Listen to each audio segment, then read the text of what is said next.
మా latest videos కోసం మా ఈ తెలుగు న్యూస్ ఛానల్ సబ్స్క్రైబ్ చేసి గంట సింబల్ యాక్టివేట్ చేసుకోండి. రేపు శనివారం. పసుపు నీళ్లతో ఇలా చేస్తే చాలు 90 నిమిషాల్లో మీ కష్టాలు బాధలు పోయి నోట్ల కట్టలు వచ్చి పడతాయి. వెంకటేశ్వర స్వామి వారి అనుగ్రహంతో డబ్బే డబ్బు. కాబట్టి పసుపు నీళ్లతో ఈ పరిహారం చేయండి. పసుపు నీళ్లతో ఇలా చేయటం వలన అనుకోకుండా వచ్చే కష్టాల నుండి బయటపడగలుగుతారు. చాలా మంచి ఫలితం వస్తుంది. చక్కటి అభివృద్ధి కలుగుతుంది. ఐశ్వర్యం ప్రాప్తిస్తుంది. అన్ని వైపుల నుండి ధనం దూసుకు వస్తుంది. ఎందుకంటే పసుపు నీళ్లు అనేవి పరమ పవిత్రమైనవి, చాలా శక్తివంతమైనవి, ఎన్నో శక్తులతో కూడుకున్నది. పసుపు నీళ్లతో ఏ పరిహారాలు చేసినా అద్భుతమైన ఫలితాలు వస్తాయి. అందుకే శనివారం పూట చాలామంది పసుపు నీళ్లతో అనేక రకాలైన పరిహారాలను చేస్తూ ఉంటారు. అనేక రకాల విధి విధానాలను కూడా ఆచరిస్తూ ఉంటారు. శనివారం అనేది మన సమస్యలను తొలగించుకోవడానికి ఎంతో గొప్పగా పనికి వచ్చే రోజు. శనివారం అంటే వెంకటేశ్వర స్వామికి, శనీశ్వరుడికి ఇద్దరికీ ఇష్టమైన రోజే. శనివారం రోజు ఉదయాన్నే లేచి ఇల్లు క్లీన్ చేసుకొని చక్కగా స్నానం చేసుకోండి. ఆ తర్వాత ఇల్లంతా పసుపు నీళ్లు చల్లండి. అలా పసుపు నీళ్లు చల్లటం వలన చెడు శక్తుల నుండి విముక్తి కలుగుతుంది. అలాగే శనివారం రోజు తప్పనిసరిగా వెంకటేశ్వర స్వామి వారిని ఆరాధించండి, పూజ చేయండి. కనీసం దీపారాధన అయినా సరే చేయండి. ముఖ్యంగా శనివారం రోజు వెంకటేశ్వర స్వామి వారి ఫోటో ముందు పిండి దీపం పెడితే చాలా మంచిది.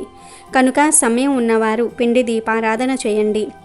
ఇంతకీ ఈ శనివారం రోజు పసుపు నీళ్లతో ఏం చేయాలి అనే విషయాన్ని ఇప్పుడు మనం ఈ వీడియోలో వివరంగా తెలుసుకుందాము. అంతకన్నా ముందు పవిత్ర కథను విందాం. ఫ్రెండ్స్, ముందైతే ఈ వీడియోకి ఒక లైక్ కొట్టి కింద ఉన్న కామెంట్ బాక్స్లో ఓం శ్రీ శనీశ్వరాయ నమః అని భక్తితో కామెంట్ చేయండి. శనిదేవుణ్ణే శాసించిన పిప్పలాదుడి కథ ఇది.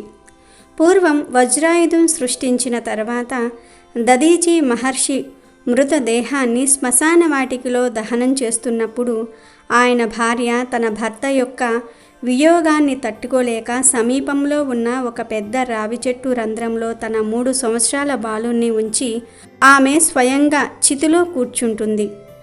ఈ విధంగా మహర్షి దదీచి మరియు ఆయన భార్య ఒకే చితిపై దహించుకుపోయారు. కానీ రావి చెట్టు యొక్క రంధ్రంలో ఉంచిన పిల్లవాడు ఆకలి మరియు దాహంతో ఏడుపు ప్రారంభించాడు. ఏమీ కనిపించకపోవటం, ఎవ్వరూ లేకపోవటంతో ఆ బాలుడు రావి చెట్టు రంధ్రంలో పడిన రావి చెట్టు పండ్లు తిని పెరిగాడు. తర్వాత ఆ రావి ఆకులు మరియు పండ్లు తినటం ద్వారా ఆ పిల్లవాడు పెరిగి పెద్దవాడయ్యాడు. ఒకరోజు దేవర్షి నారదుడు అటుగా వెళ్ళాడు. అలా వెళ్తూ నారదుడు రావి చెట్టు యొక్క కాండం భాగంలో ఉన్న ఆ పిల్లవాడిని చూసి, బాబు, నీ పేరు ఏమిటి? నువ్వు ఎవరు? నీ తల్లిదండ్రులు ఎవరు అని వివరాలు అడిగాడు. దానికి ఆ అబ్బాయి అదే నాకు కూడా తెలుసుకోవాలని ఉంది అని సమాధానం ఇచ్చాడు. అప్పుడు నారదుడు నీ తండ్రి ఎవరు అని మళ్ళీ అడిగాడు. దానికి ఆ అబ్బాయి అదే నేను తెలుసుకోవాలనుకుంటున్నాను, నేను ఎప్పటినుండో ఈ రావి చెట్టు దగ్గరే ఉంటున్నాను అని సమాధానం చెప్పాడు. అప్పుడు నారదుడు ఈ పిల్లవాడు ఎవడో అనాథలాగా ఉన్నాడే, వీడి అమ్మా నాన్నలు ఎవరై ఉంటారు అని ఆలోచించి తన దివ్య దృష్టితో గతాన్నంతా చూసి ఆశ్చర్యపోయాడు. అప్పుడు నారదుడు ఆ బాబుతో, హే అబ్బాయి, నీవు గొప్ప దాత మహర్షి దదీచి కొడుకువి. నీ తండ్రి అస్థికతో దేవతలు ఒక పిడుగులాంటి ఆయుధాన్ని సృష్టించి రాక్షసులను జయించారు. మీ తండ్రి దదీచి 31 ఏళ్లకే చనిపోయారు అని నారదుడు చెప్పాడు. దానికి ఆ అబ్బాయి మా నాన్న అకాల కారణానికి కారణం ఏమిటి అని అడిగాడు. అప్పుడు నారదుడు మీ తండ్రికి శనిదేవుని మహదశ ఉంది, అందుకే అలా జరిగింది అని చెప్పాడు. అప్పుడు ఆ పిల్లవాడు నాకు వచ్చిన దురదృష్టానికి కారణం ఏమిటి అని అడగగా నారదుడు శనిదేవుని మహదశ ఉండటమే అని సమాధానం ఇచ్చాడు. ఈ విషయాలు చెప్పి దేవర్షి నారదుడు పిప్పల వృక్షం ఆకులు మరియు పండ్లు తిని జీవించిన ఆ బాబుకు పిప్పలాదుడు అని పేరు పెట్టాడు. అంతేకాదు అతనికి దీక్షను ఇచ్చి వెళ్ళిపోయాడు. నారదుని నిష్క్రమణ తరువాత పిల్లవాడు అయిన పిప్పలాదుడు నారదుడు చెప్పినట్లుగానే కఠోర తపస్సు చేసి గొప్ప శక్తులను సంపాదించి బ్రహ్మను ప్రసన్నం చేసుకున్నాడు. బ్రహ్మదేవుడు బాల పిప్పలాదను వరం అడగమని కోరుకున్నప్పుడు పిప్పలాదుడు తన కళ్ళతో ఏదైనా వస్తువును చూస్తే అది కాలిపోవాలి అని వరాన్ని అడిగాడు. బ్రహ్మ తదాస్తు అన్నాడు. ఇక అలా అన్నిటినీ కాల్చివేయటం ప్రారంభించాడు పిప్పలాదుడు.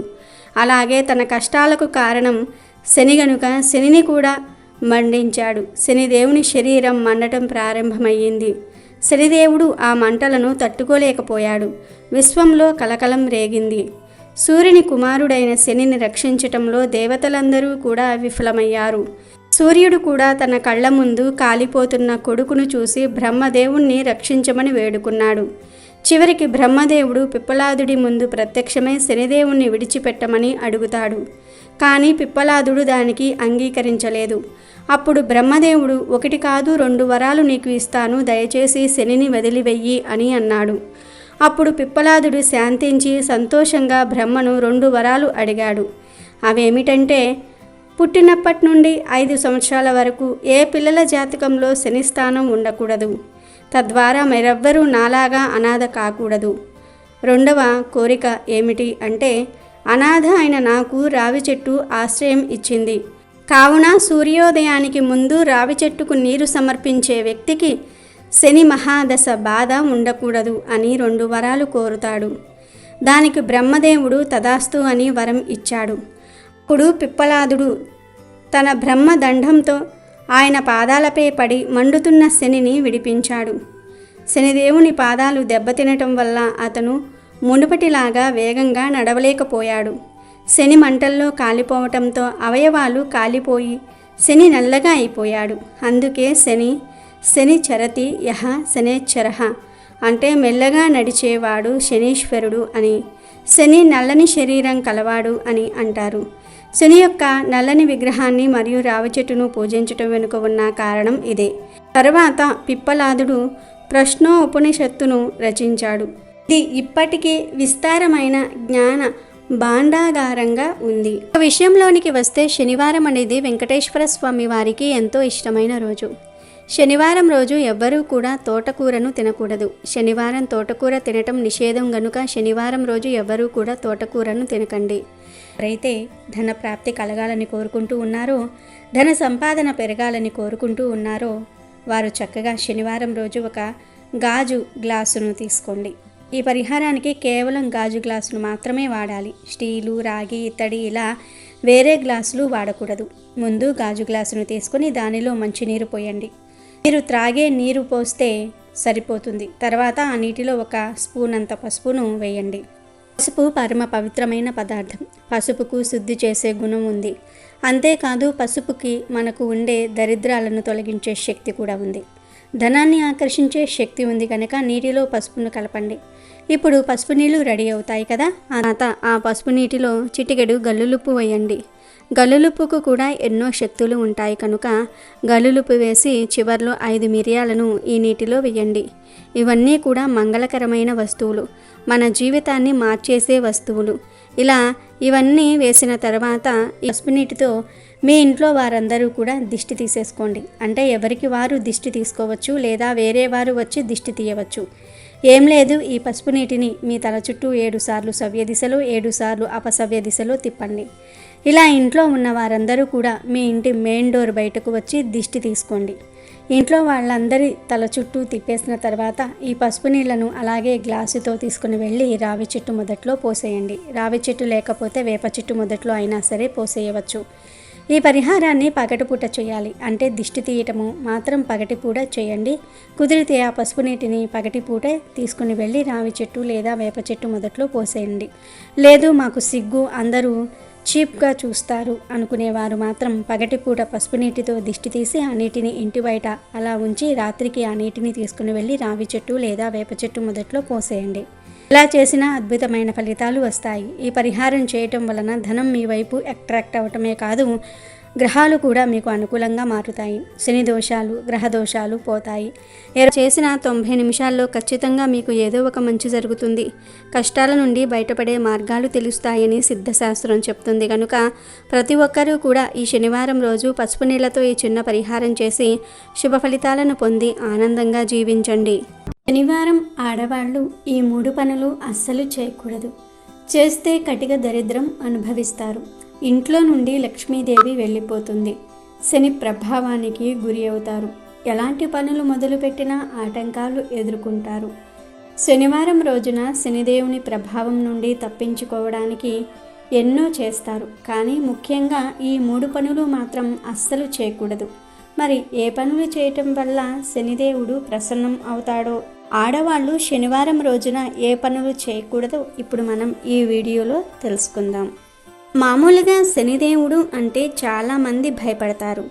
వాస్తవానికి శనిదేవుడు చాలా మంచివాడు. అమ్మా నాన్నల ప్రేమను శనిదేవుడు చూపిస్తాడు.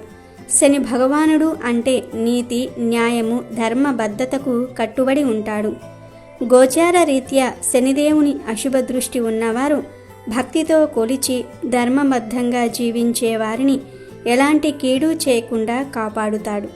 స్వామివారిని నువ్వులతో, నూనెతో, నల్లని వస్త్రంతో అభిషేకం చేస్తే ఎంతో మంచిది. అయితే ఎలాంటి అభిషేకాలు చేయాలి, ఎలా చేయాలో కూడా తెలుసుకుందాం. శనిదేవుడికి నువ్వుల నూనెతో అభిషేకం చేయాలి. కుటుంబ, ఉద్యోగ, వ్యాపార, ఆరోగ్య, కోర్టు కేసులు, శత్రువులు, రుణాల నుంచి విముక్తుల్ని చేయాల్సిందిగా మొక్కుకొని నియమాలు పాటించాలి. శనీశ్వరుడి ఆలయం నుంచి బయటకు వదిలేటప్పుడు అక్కడ ఉన్న భిక్షగాళ్లకు, పేదవారికి శక్తి కొలది ఆహార రూపంలో కానీ, వస్త్ర, ధన రూపంలో కానీ దాన ధర్మాలు విరివిరిగా విశాల హృదయంతో చేస్తే మంచి ఫలితాలు దక్కుతాయి. శనివారం రోజున ఆకలితో ఉన్నవారికి, మూగ జీవాలకు భోజనం పెడితే మంచిది. ఉదయం సూర్యోదయం కాగానే శరీరానికి నువ్వుల నూనె రాసుకొని గంట తర్వాత స్నానం చేయాలి. ఇలా చేస్తే శని అనుగ్రహాన్ని పొందవచ్చునని పురాణాలు చెప్తూ ఉన్నాయి. మూగజీవులకు ఆహారాన్ని, నీటిని ఏర్పాటు చేసుకోవాలి. కాకులకు బెల్లంతో చేసిన రొట్టెలను నువ్వుల నూనెతో కాల్చి చిన్న చిన్న ముక్కలుగా చేసి కాకులకు వెయ్యాలి. అనాథలకు, అవిటివారికి, పేదవారికి, వృద్ధులకు ఏదో ఒక రూపంగా సహాయపడాలి. జీవిత భాగస్వామితో సఖ్యతతో మెలగాలి. ప్రతిరోజు తల్లిదండ్రులకు పాద నమస్కారం చేసుకోవాలి. మన మేలు కోరుకునే వారిని, ఉద్యోగం ఇప్పించిన వారిని, ఆపదల కాలంలో సహాయంగా నిలిచిన వారిని ఎట్టి పరిస్థితుల్లో కూడా నిందించరాదు. ఎట్టి పరిస్థితుల్లోనూ బాధ్యతలను, భవబంధాలను మరువరాదు. ఈ విధంగా వ్యవహరించగలిగితే తప్పక శని భగవానుడు పూర్తి స్థాయి మేలు చేసి మంచి ఉన్నత స్థానంలో నిలబెడతాడు. హిందూ శాస్త్రాల ప్రకారం శనిదేవుణ్ణి హనుమంతుడు రావణుడి చెర నుండి విడిపించాడు అని చెప్పబడింది. మహాబలశాలి హనుమంతుడు లంక నుంచి సీతాదేవిని తీసుకువచ్చేందుకు వెళ్ళిన క్రమంలో అక్కడ బందీగా ఉన్న శనిదేవుణ్ణి కూడా విడిపించాలని వాయుదేవుడు కోరతాడు. దీంతో శనిదేవుణ్ణి హనుమంతుడు విముక్తి చేస్తాడు. అంటే శనిదేవుణ్ణి కూడా విడిపించి విముక్తి కలిగిస్తాడు. ఇందుకు కృతజ్ఞతగా హనుమంతుణ్ణి ఏ వరం కావాలో కోరుకోమని శనిదేవుడు అడుగుతాడు. అందుకు హనుమంతుడు తనకే వరం అక్కర్లేదని, సీతారాములు త్వరగా కలిస్తే అదే తనకు పెద్ద సంతోషమని చెప్తాడు. హనుమంతుడి మాటలకు సంతోషించి శనిదేవుడు ఇలా చెప్తాడు: ఇకపై ఎవరు హనుమంతుణ్ణి ప్రార్థించినా వారు శనిదోషం నుంచి విముక్తి పొందుతారని హనుమంతునికి వరం ఇస్తాడు శనిదేవుడు. శనిదేవుడు శివభక్తుల వైపు కూడా కన్నెత్తి చూడడు. పురాణాల ప్రకారం సూర్యభగవానుడి ఆదేశాలతో శివుడు తన గణాలతో శనిదేవుడిపై యుద్ధం చేస్తాడు. శివుడి గణాలను శనిదేవుడు ఓడిస్తాడు. ఆగ్రహించిన శివుడు 3వ కన్ను తెరిచి శనిని భస్మం చేస్తాడు. శనిదేవుని శివుడు 19 ఏళ్ల పాటు రావి చెట్టుకు తలకిందులుగా వేలాడదీసి శిక్షించినట్లు చెప్తూ ఉన్నారు. అందుకే శివభక్తుల వైపు శనిదేవుడు కన్నెత్తి కూడా చూడడు అని పురాణాలు చెప్తూ ఉన్నాయి. శివుడు శనిదేవుని రావి చెట్టుకు వేలాడదీసి శిక్షించినందుకు శనికి రావి చెట్టు అంటే భయం. శనివారం నాడు ఎవరైతే రావి చెట్టుకు పూజలు చేస్తారో శనిదేవుడు వారి వైపు కన్నెత్తి చూడడు. అలాగే హనుమాన్ భక్తుల వైపు శని కన్నెత్తి కూడా చూడడు. అందుకే శనివారం నాడు హనుమాన్ చాలీసా పఠించటం ద్వారా శని ప్రభావం నుండి బయటపడవచ్చు అని పురాణాలు చెప్తూ ఉన్నాయి. శనివారం రోజున చేసే పనులలో ఆడవారు తప్పకుండా కొన్ని జాగ్రత్తలు పాటించాలని జ్యోతిష్య శాస్త్రాలు చెప్తూ ఉన్నాయి. శనివారం రోజున ఆడవారు తప్పనిసరిగా సూర్యోదయానికి ముందే నిద్రలేచి స్నానం చేసి దీపారాధన చేయాలి. ఎవరైతే శనివారం రోజున సూర్యోదయం కాకముందే దీపారాధన చేస్తారో వారిపై శనిదేవుని అనుగ్రహం ఉంటుంది. మిగిలిన రోజులలో లేచిన లేవకపోయినా శనివారం రోజున మాత్రం తప్పనిసరిగా నిద్రలేవాలి. శనివారం రోజున నువ్వుల నూనె, పత్తి, అగ్గిపెట్టి, సూది కొనకూడదు. ఒకవేళ వీటిని కొంటే అప్పుల పాలవుతారు. అలాగే శనివారం రోజున వీటిని కొంటే అష్ట కష్టాలు పడతారు అని జ్యోతిష్య శాస్త్రం చెప్తోంది. శనివారం రోజున తల్లిదండ్రులను, వృద్ధులను, ఇతరులను ఎవ్వరినీ అవమానించకూడదు. శనివారం అనే కాదు, మిగిలిన ఏ రోజున కూడా ఇతరులను అవమానించకూడదు. ఎవరైతే ఇతరుల పట్ల అవమానంగా, అసభ్యంగా ప్రవర్తిస్తారో వారిపై శని ప్రభావం ఖచ్చితంగా పడుతుంది. అష్ట కష్టాలు, కటిక దరిద్రాన్ని అనుభవిస్తారు. శనివారం రోజున ఆడవారు ఉప్పును, నూనెను ఎవ్వరికీ దానంగా ఇవ్వకూడదు.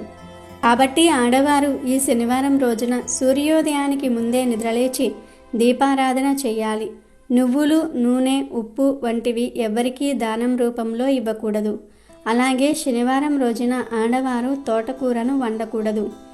ఎవరైతే శనివారం రోజున ఈ పనులను చేస్తారో వారిపై శని ఆగ్రహాన్ని చూపిస్తారు. జన్మ జన్మల పాపం మూట కట్టుకుంటారు. ఎవరైతే శనివారం ఈ పనులను చేస్తారో వారిపై శని ఆగ్రహాన్ని చూపిస్తారు. జన్మ జన్మల పాపం మూట కట్టుకుంటారు. కాబట్టి ఆడవారు తప్పనిసరిగా ఈ శనివారం రోజున ఈ పనులను అస్సలు చేయకూడదు. అలాగే శనివారం రోజున ఎవరిని అవమానించకూడదు. అలాగే శనిదేవునికి నువ్వుల నూనెతో అభిషేకం చేయండి. హనుమంతుణ్ణి, శివుణ్ణి ఆరాధించి శని ప్రభావం నుండి తప్పించుకోండి. రావి చెట్టు చుట్టూ ప్రదక్షిణలు చేసి సూర్యాస్తమయం అయిన తర్వాత రావి చెట్టు దగ్గర దీపం వెలిగించండి. అలాగే ప్రతి శనివారం మూగజీవాలకు ఆహారం పెట్టండి. శనిదేవుని అనుగ్రహాన్ని పొందండి.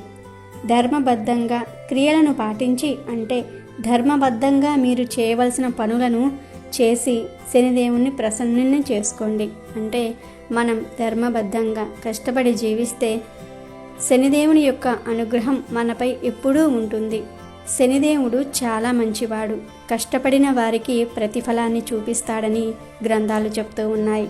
కాబట్టి మనం ధర్మంగా, న్యాయబద్ధంగా చేసే పనులకు శనిదేవుని అనుగ్రహం ఎల్లప్పుడూ ఉంటుంది. కాబట్టి ఇప్పుడు మనం చెప్పుకున్న ఈ పనులను శనివారం చేయకుండా శనిదేవుణ్ణి పూజించి, ఆంజనేయ స్వామిని, శివుణ్ణి కూడా పూజించి ఆ శనిదేవుని యొక్క అనుగ్రహాన్ని పొందండి. అమెజాన్లో బెస్ట్ డిస్కౌంట్స్ కోసం వీడియో డిస్క్రిప్షన్లో లింకు ఉంది, చూడండి. అలాగే మా టెలిగ్రామ్ ఛానల్ సబ్స్క్రైబ్ చేసుకోండి.